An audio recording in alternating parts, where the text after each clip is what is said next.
హైవ్యూస్ ఆత్మహత్య మహాపాపం, మహానేరం. గరుడ పురాణం ప్రకారం ఆత్మహత్య చేసుకున్న వారికి నరకంలో ఘోరమైన శిక్షలు ఉంటాయి. ఓకే, పాయింట్కి వస్తున్నాం. చాలా చాలా బాధేస్తుంది నాకైతే. అస్సాంలో హోంశాఖకు సంబంధించి అతను ఐపీఎస్ ఆఫీసర్గా విధులు నిర్వహిస్తూ ఉన్నారు. శీలా దిచ్చ 2007 batch IPS officer.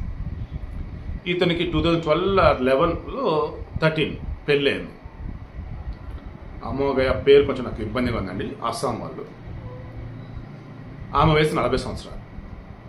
Arranged marriage. Life హ్యాపీగా లీడ్ చేస్తూ ఉన్నారు. బట్ అన్ఫార్చునేట్లీ ఆమెకి క్యాన్సర్ డిటెక్ట్ అయింది. అది శీలా దిచ్ని బాగా కుంగదీసింది. ఎందుకంటే ఇంత చిన్న వయసులో క్యాన్సర్ ఏంటి అని. గౌహతి వాళ్ళు స్వస్థలం అక్కడ చూపించారు. అస్సాంలో రికవర్ అవ్వాలి. చెన్నై క్యాన్సర్కి సంబంధించి బెస్ట్ హాస్పిటల్ చెన్నైలో ఉంటుంది.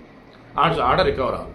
దెన్ వాళ్ళు ఏం చెప్పారంటే కష్టమండి అన్నట్టుకంటే సర్లే అండి 8 రోజులు 10 రోజులు అన్నట్టు 4 నెలలు లీవ్ పెట్టి తన భార్యను చూసుకుంటూ గౌహతి దగ్గర ఒక హాస్పిటల్ అడ్మిట్ చేశారు.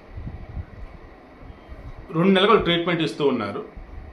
దెన్ 3 రోజుల క్రితం లాస్ట్ స్టేజ్ అండి, ఇంకా రోజులే ఉంటే ఆమె చనిపోవటానికి అని చెప్పేసి అన్నారు.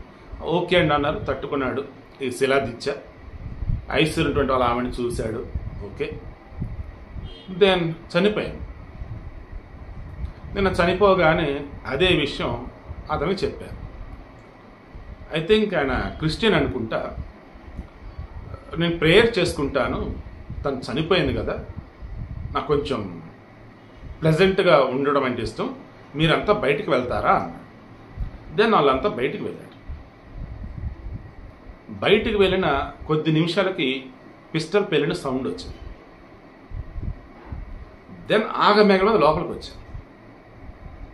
రక్తపు మడులో శీలా దిచ్చ పడి ఉన్నాడు. ఎక్కడ? చనిపోయిన తన భార్య పక్కనే. ఆసుపత్రి కదా, అతను బ్రతికించడానికి చాలా ఎఫర్ట్స్ పెట్టారు. అతను చనిపోవాలని పాయింట్ బ్లాంక్లో పెట్టి షూట్ చేసుకుని ఎలా కాపాడతారు? చనిపోయాడని చెప్పేసి గవర్నమెంట్కి చెప్పారు. ఏం జరిగింది ఏంటి మొత్తం ఎక్స్ప్లెయిన్ చేశారు. ఇతను సైకలాజికల్గా భయంకరం డిప్రెషన్లోకి వెళ్ళి ఉన్నాడు. ఎందుకంటే ఇక్కడ నాకు బాగా బాధేశాను. ఆల్రెడీ 1.5 year బ్యాక్ వాళ్ళ అత్తగారు అంటే భార్య యొక్క తల్లిగారు చనిపోయారు. ఈ శీలా దిచ్చ యొక్క అమ్మగారు చనిపోయారు. ఇప్పుడు భార్య చనిపోయింది. వీళ్ళకి పిల్లలు లేరు. భార్యాభర్త ఇద్దరు ఒకరికొకరు అన్నట్టు బతుకుతూ ఉన్నారు. పిల్లలు లేరు, కన్నా తల్లి చనిపోయింది, అత్త చనిపోయింది, భార్య చనిపోయింది. దాంతో మనిషి బాగా వీక్ అయిపోయాడు. సైకలాజికల్గా తన దగ్గర వేపంతో కాల్ చేసి చనిపోయాడు. వీడి యొక్క మెయిన్ ఇంటెన్షన్, ఎవరన్నా కానీ డిప్రెషన్లో ఉన్నట్టు మీకు అనిపిస్తే వాళ్ళకి ఆయుధాలు వాళ్ళ దరిదాపులో ఉంచుకోండి అండ్ వాళ్ళతో ఎప్పుడు ఒక తోడు అనేది ఉండండి. మెయిన్ నా యొక్క సజెషన్ అయితే ఇది.